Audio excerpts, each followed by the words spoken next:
the woman uses a word not often uttered to doctors: no. And then she says something that will stay with him for the rest of his life.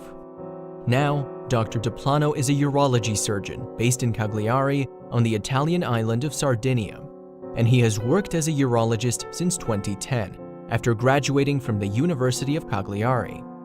Taking that into consideration, Diplano has plenty of experience in his field of medicine.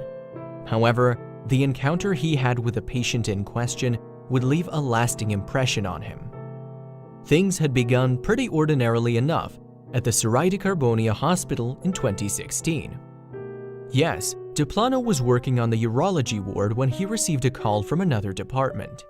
There, the staff needed his advice because they were dealing with a patient who had a kidney failure, and it appeared to be as a result of her terminal cancer.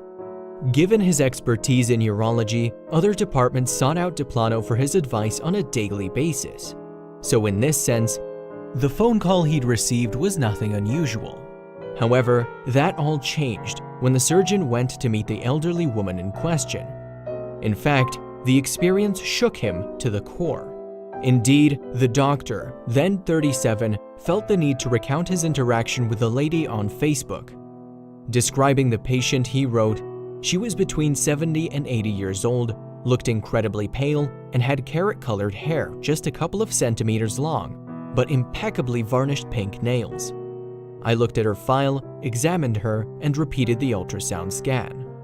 Sadly, it turned out that the old lady was suffering from kidney failure as a result of compression on the ureters. Now, these tubes connect the kidneys to the bladder, allowing for urine to be expelled out the body through peeing. As such, they play an important role in keeping the body healthy. But with her ureters impeded, Diplano's patient would be unable to pee in the regular way. As a result, she would need medical intervention to help her expel her bodily waste. So, Diplano told her, "At the moment your kidneys have difficulty expelling urine, and since they are unable to do so naturally, I will have to insert a small tube." In order to help the patient, the young surgeon was recommended what's known in the medical world as a nephrostomy. And this procedure creates an opening in the skin that leads to the kidneys. This allows urine to be expelled directly from the organ via a tube, thus bypassing the ureters. You see, nephrostomies are usually carried out when a patient is suffering from a blockage in the urinary system. Essentially, it means they can't go to the toilet in the normal way. And if left alone, pressure can build within the kidneys, leaving them damaged. So it's important for a patient's overall health that urine is regularly got rid of. Therefore, surgeons insert a catheter that leads from the urinary tract to outside of the body, allowing urine to drain. There, the fluid gathers in an external bag, which can then be emptied as regularly as required. In general, the procedure is considered to be extremely safe. However, there are some risks, including infection and hemorrhage. But when Diplano put the routine procedure to his patient, she had a question. Yes, on Facebook the surgeon revealed how the woman had replied, "Excuse me for interrupting, but will I have to have a bag behind, in the rear too?" Diplano confirmed that this was the case, and that's when the conversation took a poignant turn. In fact, there was what Diplano described as a deafening silence that lasted moments but seemed like an eternity. Finally, the elderly patient spoke, and what's more, she now seemed to want to connect with Diplano on a personal level. So, with a smile, she asked the surgeon for his name. Initially, Diplano responded to the lady by giving his surname. However, she wanted to connect with him on a first-name basis. So the surgeon relented and told her that he was called Marco. And the patient responded by saying, "What a nice name," before asking, "Can you spare me a couple of minutes?" So Dr. Diplano granted her wish and listened to what she had to say. Now he was presumably not expecting anything extraordinary from this conversation with the woman. However, as he talked with her, he unexpectedly received the most touching life lesson. And furthermore, it was something that he could simply not keep to himself. Yes, the surgeon was so moved by what the elderly woman said that he would later relay his conversation on Facebook.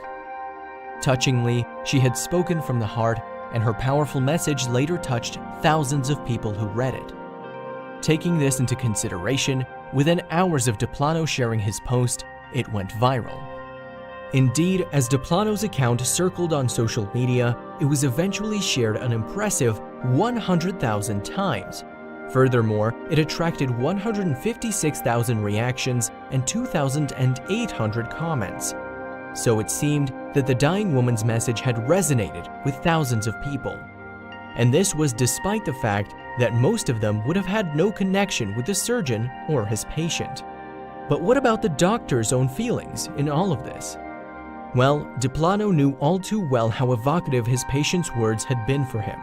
He explained how every word she said stripped away my defenses as if taking petals off a flower. Revealing how the moment enveloped him, Deplano added, "I forgot my exhaustion, my anger, frustration, everything." So what had the patient said that had prompted such a visceral response from the young doctor? Well, it had begun when the elderly woman said to the surgeon, "Do you know that I am already dead? I died 15 years ago, you see." Then she asked Deplano if he understood what she was saying, but he did not. Of course, he expressed his regret for the lady's sad statement, but he was otherwise at a loss to understand her. And that's when she began to open up to the doctor, explaining what she meant by her odd admission. Furthermore, what the woman had to say was truly heartbreaking.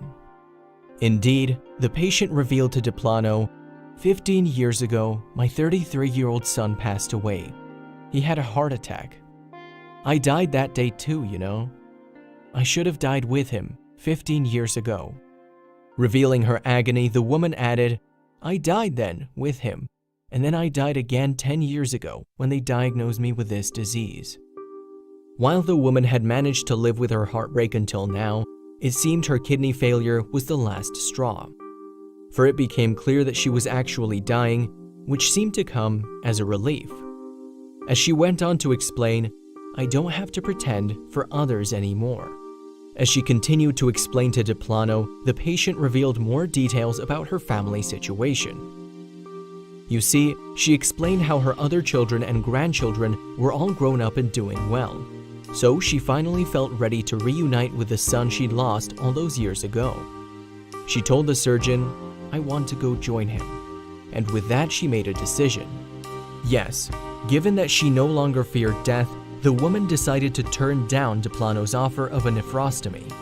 In fact, she told the urologist, "What's the sense in living a few more days with a bag, suffering and causing pain to my loved ones?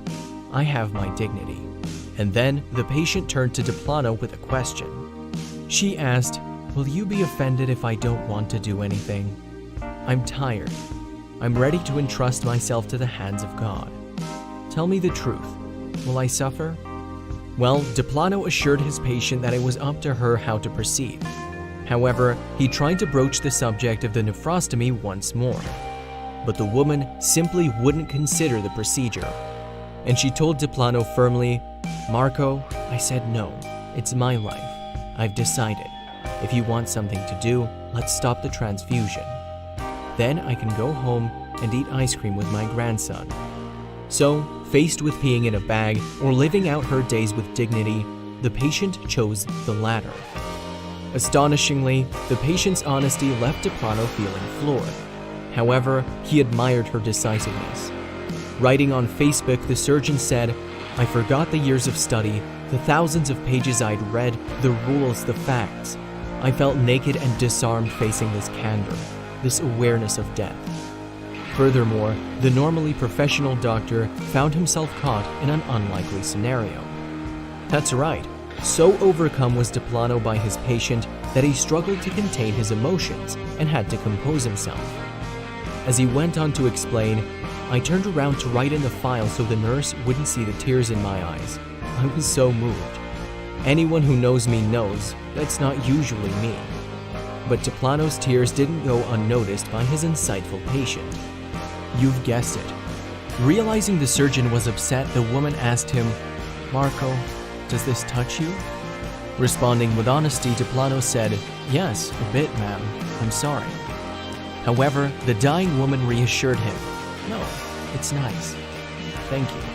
It makes me feel important." And on that note, she emphasized that she was responsible for the decision alone. You see, the dying lady said, "If my children come and start screaming at you, call me and I'll give them a good telling off.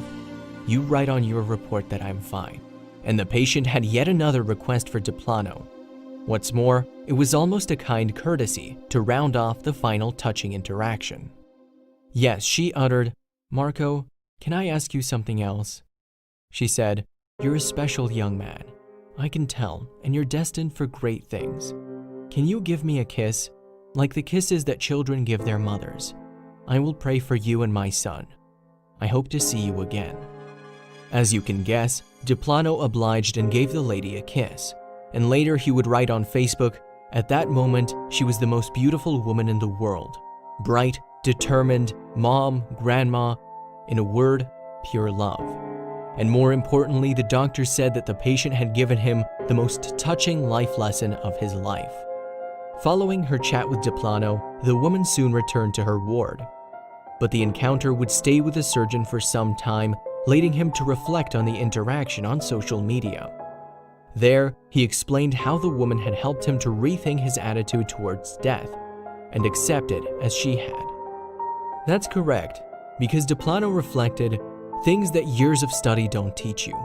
I felt so small there, in front of this magnitude. Suffering is part of love. It brings people together sometimes even more than love itself. And sometimes a kind word is a more powerful cure than the most modern drug. Whatever you think, cherish the journey." And, clearly judging by the attention Diplano's Facebook post received, he wasn't the only one the woman's words had resonated with. For beneath the surgeon's update, one commenter said that the story had taught her an amazing life and death lesson. Meanwhile, another person said of Diplano, "Doctors should all be like this." But that's not all. Elsewhere, another person added a comment which read, "I think it's right what the lady said. Everyone should have the right to opt for dignity. Thank you, doctor. I'm moved and speechless." And another commenter enthused, "Congratulations, Dr. Diplano. I admire your profound humanity." But the urologist was minded to take all the praise in his stride. Yes, while Diplano was moved by the comments, he said he had simply done his job by respecting the woman's wishes. Writing on Facebook once again, he said, "I'm really amazed, flattered, surprised and excited to see how a simple post can trigger all this media ruckus. I just reported an excerpt of everyday life. Thank you so much." As he continued to explain, "You patients are not all the same, and each one of you needs your own time. Above all, we doctors are just men and women with our limitations and personalities. Most importantly, we are not God. Life ends when it has to end, and just like you, we are helpless bystanders." From there, Diplano went on to talk about his own life journey. Indeed, Diplano continued, "First and foremost, I am Marco, not Dr. Diplano, with all my strengths and weaknesses. I have my own difficult character, even though I leave my personal problems outside the hospital doors. I'm only human, and I have so much to learn." Nevertheless, the surgeon was grateful for the kind words he'd received. As he went on to explain, "I want to thank everyone for the messages of admiration, of comfort, but I don't deserve all this fuss. Any thanks should be shared with all the people like me who do what they can to try and make you feel better." And on that note, the post ended. In spite of Diplano's protests, many are likely to agree that the attention the post received was well-deserved. After all, his encounter underlines that not even doctors and medical professionals have all the answers. In fact, sometimes the so-called experts can also learn a lesson or two, and that includes that physical remedy is not necessarily the solution to everyone's pain.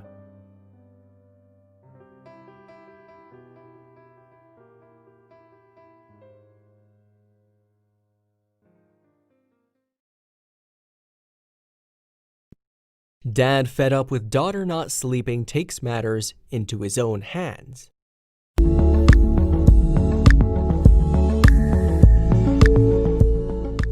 Parents decorating their children's bedroom usually just go to Home Depot. pick out pink or blue paint and hire someone else to do the job for them. They know the room will be destroyed as their child grows up, so they don't go crazy trying to make it look unique. One dad from Yorkshire, England felt differently. When his little girl had a tough time sleeping, he wanted to make her bedroom special so she'd love going to bed at night. He grabbed some paint and supplies, went to work, and created a masterpiece now seen by people all around the world. Adam and Leah Hargreaves, both 27 years old, lived in Yorkshire, England. He worked in a supermarket and she designed kitchens for a living. Together, they had a little 3-year-old girl named Bobby.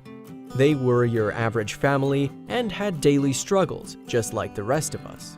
One of their struggles was getting their daughter Bobby to sleep each night. Leah recalled, "It's a case of trying to get her to go to bed at all, let alone on time." Bobby made the nighttime routine nearly impossible, and the Hargreaves weren't sure what to do. Bobby would throw tantrums until she got so tired that she would fall asleep wherever she was. This isn't what Adam and Leah wanted for their daughter, and the constant battle was taking its toll. They knew that something needed to be done to entice their girl into her own bed at a reasonable hour, but they weren't sure how to do it. At first, they thought, well, she loves Disney, so maybe getting her some stuffed animals and toys to sleep with would work. It didn't. Adam realized they needed to do something grander if Bobby was going to start loving her bedroom. Adam had wanted to repaint her room for years, but never got around to it. He couldn't just paint her room an ordinary color, though. It would have to be something spectacular.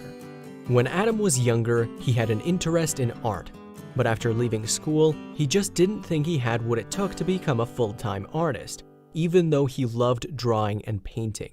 He was hoping that he could at least paint something that Bobby would like. Adam kept his hidden talent a secret for quite some time. Leah didn't even know about it until she came home one night to find him busy painting their bedroom wall years before.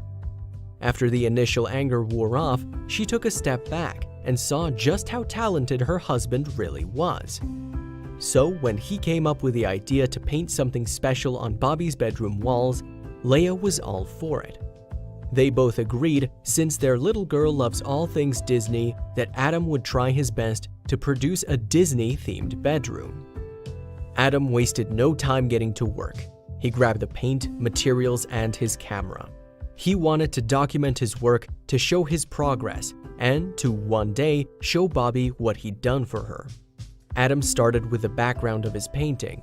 He wanted to combine a bunch of Disney characters she loved and turn his painting into one epic mural. He printed out a bunch of photos and movie scenes to help him with the references. The process was long and tedious. When asked about how much money he spent on paint, Adam replied, "I can't put a price on how much paint it costs to do a room like this because I'm always mixing different colors, so it's hard to work out what I've used." Adam's grand design was not completed overnight. It took him about 3 months to finally complete. Adam didn't mind. The time passed quickly doing what he loved to do, plus he was creating something special for his daughter. Finally, it was time to reveal the Disney mural to Bobby. Adam blindfolded Bobby and let her sit on her bed before the big reveal. He wanted to record her exact reaction as she saw her new room. All of Adam's hard work led up to this moment. He told Bobby to remove her blindfold. Adam watched Bobby's face light up as she took her first glimpse of her new room. Her face quickly turned to shock as she realized that this was her new bedroom.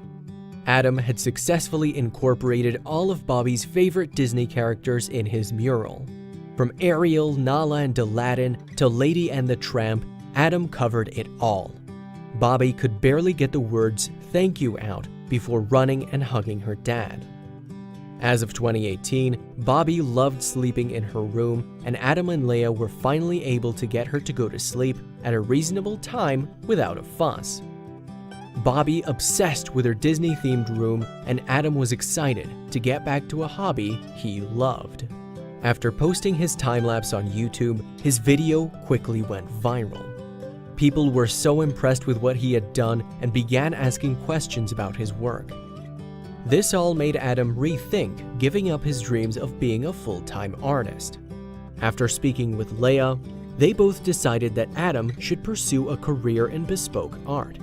They both wanted Adam to do what he loves, but they were worried that this passion for his work was just the latest viral craze, so they took things slow. They were pleasantly surprised when an influx of people expressed interest in Adam's art. He was able to make a career out of his hobby and was finally able to pursue his lifelong dream. Although a lot of people requested Disney art, Adam painted other famous franchise characters as well. Who would have ever thought that a father's love for his daughter would lead to Adam's dreams coming true? Of course, he did it for his kid at the end of the day. And he wasn't the only parent with a bold DIY plan.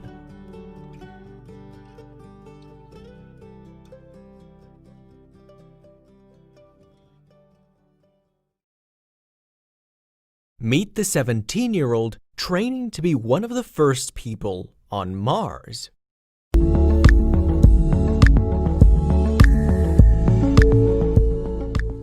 To be truly happy in life, you should dedicate yourself to a passion project beneficial to more than just yourself.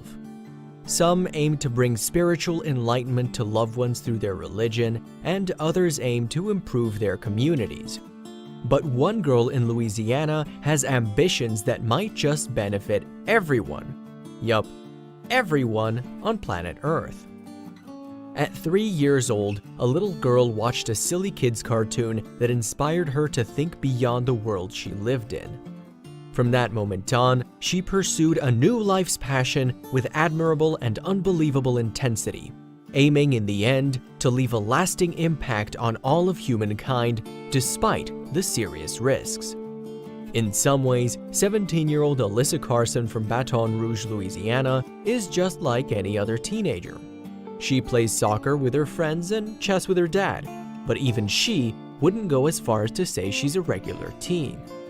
While kids her age fill out college applications or worry about their lives after high school, Alyssa has her eyes on another kind of application, one with a chance to change not just her life, but the world itself.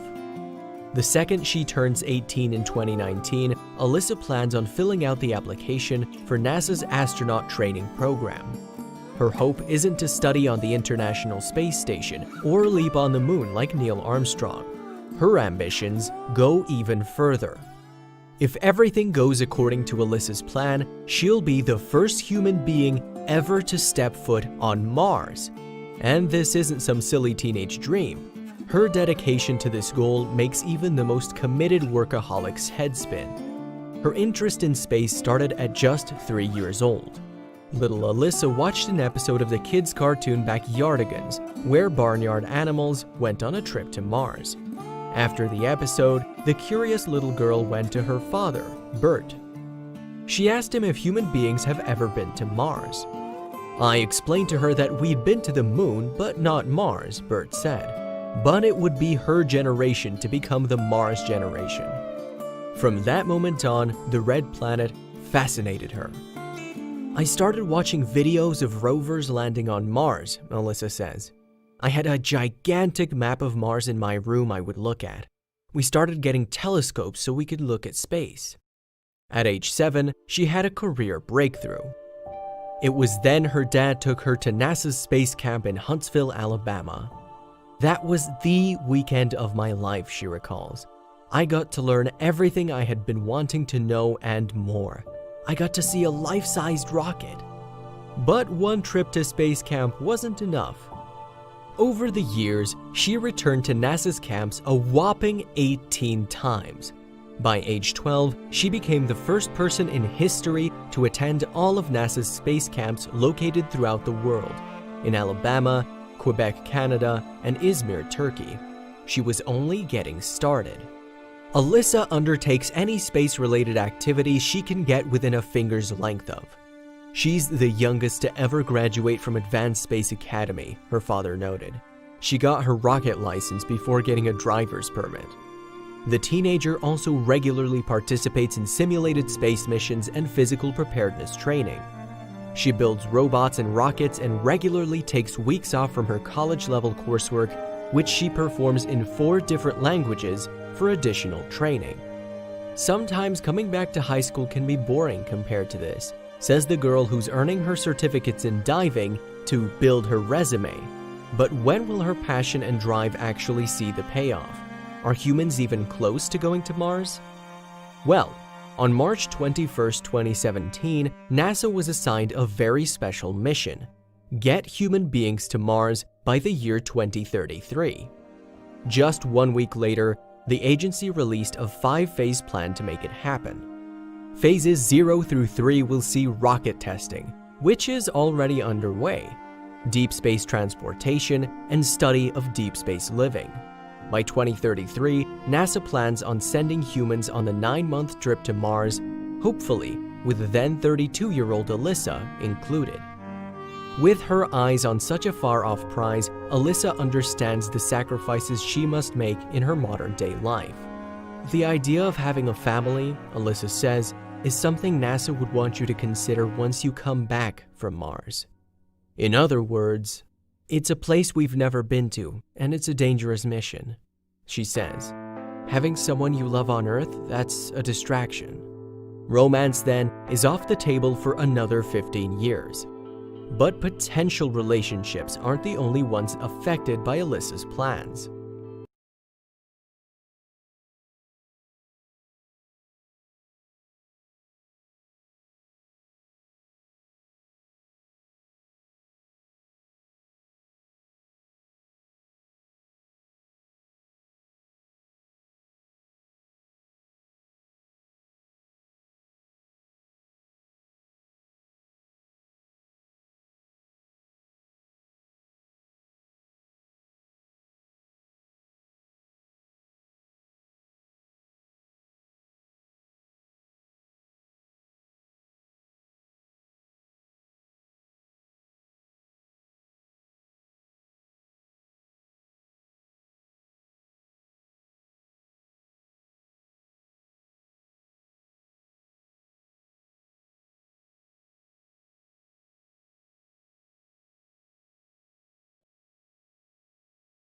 Colonizing humans. The idea is practically unbearable to the loving dad. I still have to look at it as a father, he said, fighting back tears, that I'll have my child for 20 more years and then I may not ever see her again. And that's hard. But for what she's wanting to do, I have to support her. Indeed, her mission might be crucial to the survival of mankind. Alyssa believes that a single planet species will become extinct. Just going to Mars will show people that we can move on from planet Earth, a planet humans have inarguably done damage to over the millennia. Even though there's a lot of risk in going to Mars, I believe that the rewards are so much greater, Alyssa says. And her father, sad as the idea of losing his daughter makes him, couldn't agree more. This is bigger than the two of us, he says. And that's why Alyssa's relentless in her pursuit of getting to Mars. NASA is even more precise about who they want for the Mars mission, Alyssa says. It motivates me to put in the hard work now to help me stand out. And in 2015, she added another impressive line on her resume. She was the youngest person ever accepted into the POSSUM Academy, a program preparing people for spaceflight. Amazingly, though maybe not so surprisingly by this point, the teenager already has aspirations for her time after Mars. She wants to be a teacher, which she's already done a bit of, or President of the United States. No doubt she shoots far beyond the moon. So what is Alyssa Carson's secret to success? I don't think there's anything specifically that makes it easier for me or that others can't do, she says. It's just something I've really focused myself on. On the other hand, another young person claimed a very special knowledge about the red planet.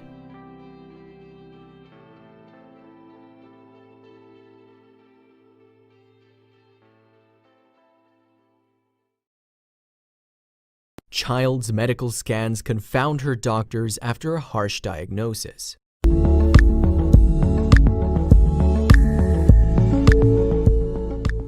For too many parents each year, the nightmare of hearing the words, "Your child has cancer," becomes a reality. How to cope, let alone explain the gravity of a terminal illness to a kid, is a pivotal question that comes without a guidebook. Should you cash in your savings and create some lasting memories? Or do you lace up your gloves and hunker down for an impossible fight? One Texas family received the worst news. Their little girl had a deadly illness, and the road to recovery was long and bleak. Despite statistics and scientific certainties, her family maintained unshakable hope, and the results left doctors scrambling to uncover an explanation. 11-year-old Roxley Doss was an average kid. She attended church regularly, as the Doss family were active members. Outside school hours, she was the happiest, hanging out at the stables and learning to ride horses. Nearing the end of her school year, Roxley started feeling a bit off. At first, she and her family chalked it up to a bad headache and brushed it aside. Over the next few days, though, her pain wasn't relenting, and Roxley couldn't ignore it. Doing as sick kids do, she complained to her mom. Gina and Scott Doss went ahead and gave their daughter some children's pain reliever. Headaches happen after all, and they hoped this would do the trick. Days turned to weeks, and Roxley's headaches grew stronger and more frequent. Her parents, concerned that their daughter was too young to experience incessant migraines, decided it was time to have their family physician weigh in. The doctor ran tests as a precaution to see if there was any visible explanation for Roxley's reoccurring headaches. Examining the lab findings, the doctor discovered an immediate root cause of the pain.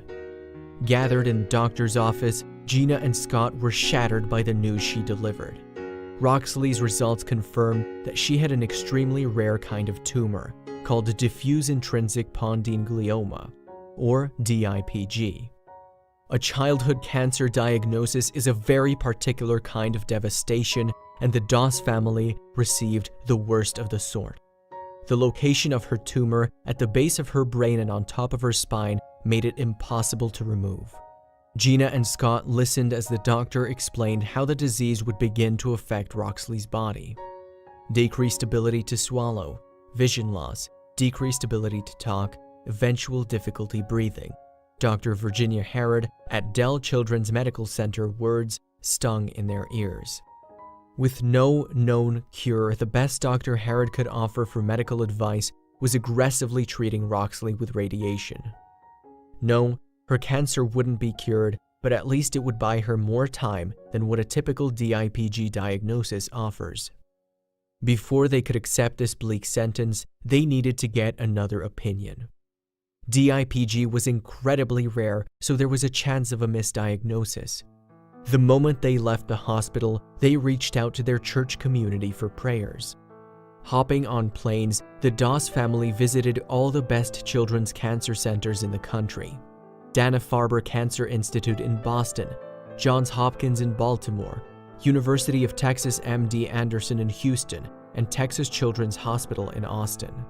Across the board, oncology specialists told them the same thing: Roxley's tumor was, in fact, DIPG. They listed the many bodily functions that would begin to shut down as cancer progressed. The general consensus was a rapid decline in breathing, heartbeat, swallowing, balance, and sight. Normally, patients facing a DIPG diagnosis live an average of 9 months after their initial diagnosis, but Roxley's family refused to resign themselves to a deadline. Gina and Scott put their game faces on, determined not to give up hope that their daughter would be the exception to the rule. Praying for a miracle, the family became a fixture at the Dell Children's Medical Center. Most children with a DIPG diagnosis fall between ages 5 to 9, so 11-year-old Roxley was even more of a medical anomaly. 6 days a week for 6 weeks, Roxley toughed it out in a hospital bed. When her arms weren't full of tubes, she was undergoing radiation to shrink the tumor below her brain. Along with the treatment came the toll of nausea, fever, and constant fatigue. Even in the midst of painful treatments, Roxley was in good spirits. The Doss family maintained extreme confidence in their faith, and their church community rallied to support them. A GoFundMe page was set up to help fund the unexpected costs of her immediate treatments. After completing rigorous radiation treatments, Roxley and her parents stepped back into the hospital, this time to see if her tumor had shrunken as they hoped. As Gina and Scott watched their daughter lay down for yet another MRI, they wondered how their lives had changed so much in a few months' time. Armed with the knowledge that 70% of patients see effective shrinkage in tumor size from radiation, Dr. Howard examined the results. When I first saw Roxley's MRI scan, it was actually unbelievable. Roxley's scan seemed impossible. Expecting to see a tumor reduced in size, Dr. Howard was astonished that the image of a child's brain was completely free of any signs of a tumor. It had completely vanished. The odds were so unlikely, Roxley made medical history. She's the first DIPG patient to have their tumor fully removed by radiation therapy. In the eyes of the Doss family, it's simply an example of a miracle. Every day we still say it. It's kind of our family thing that God healed Roxley, Gina said. Looking at statistics of her prognosis didn't falter the Doss' strength of faith for a second. They kept their prayers and hope alive, and in the end, Roxley defied the odds. Still, the medical community was interested in how a result this positive came out of one of the worst childhood cancers. Dr. Hajipanias, director of neurosurgical oncology at Mount Sinai Health System in New York City, said the rapid elimination of tumor was unheard of, as was zero traces of its existence on an MRI. Outlining an explanation for Roxley's case, Dr. Hajipanias noted the possibility of the DIPG diagnosis as inaccurate. Granted, 5 of the top oncology centers in the country determined her cancer was the aggressive form of tumor, despite being unable to perform a biopsy. Whether a miracle of science or faith, we can't be sure. For the near future, Roxley must continue getting scans and tests from her medical team periodically to ensure the cancer cells won't return. To stop the regrowth in its track, Roxley's receiving immunotherapy, a newer cancer treatment that involves redirecting your own existing cells to fight the disease. So far, the little trooper is back on her feet with her head held high. Scott's smile could be heard in his words. We didn't know how long she would be healthy, and look at her. She's just doing awesome. It goes to show that maintaining hope in the face of the worst diagnosis has value.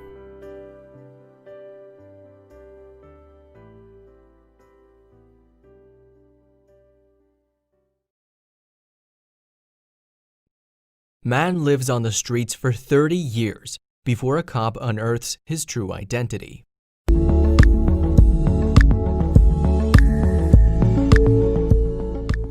There are countless homeless people who do the best they can to survive on city streets all around the world. While unfair, it's easy to make assumptions about why these people wound up homeless. Poor financial decisions, drug habits, or just all-around bad luck. However, sometimes even our most basic assumptions can turn out to be totally wrong. One police officer often crossed paths with homeless folks while on duty, yet there was one man who caught his eye. The officer repeatedly warned the man about asking passers-by for change. When the officer finally decided to write him up, he had no idea that it would change both of their lives forever. 67-year-old Mick Myers hadn't had an easy life. Adopted as an infant in San Leandro, California, he was never fully accepted by the family that took him in. When his adoptive parents passed away, his siblings turned their backs on him, leaving Mick to fend for himself. Mick struggled to make ends meet on his own. Eventually, he found work as a truck driver and was able to make a little bit of money. Still, he couldn't shake the feelings of isolation and heartache that he found in his solitary existence.